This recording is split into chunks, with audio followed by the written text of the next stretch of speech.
जत तालुक्यातील जिल्हा परिषद मराठी शाळा सकाळ सत्रात सुरू करा अशा आशयाचे निवेदन मागासवर्गीय शिक्षक संघटनेने आमदार गोपीचंद पडळकर यांना दिले। जत तालुक्यामध्ये आज आमदार गोपीचंद पडळकर एका लग्न कार्याच्या निमित्ताने आले असताना जत तालुका मागासवर्गीय शिक्षक संघटनेचे राज्याचे उपाध्यक्ष माननीय संतोष काटे, सांगली जिल्हा मागासवर्गीय शिक्षक संघटनेचे कार्याध्यक्ष दिलीप कुमार हिंदुस्थानी, सांगली जिल्हा मागासवर्गीय शिक्षक संघटनेचे अध्यक्ष सुनील सूर्यवंशी यांनी त्यांची भेट घेतली व त्यांना निवेदन दिले।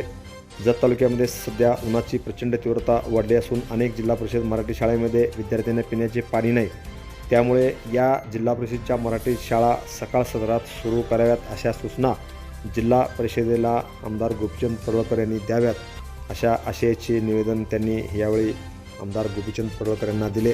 यावेळी त्यांनी आपण तातडीने सूचना देऊ असे आश्वासन दिले। यावेळी त्यांच्या समवेत भाजपचे ज्येष्ठ नेते डॉक्टर रवींद्र आरळी आदी यावेळी खास करून उपस्थित होते। Press the bell icon on the YouTube app and never miss another update.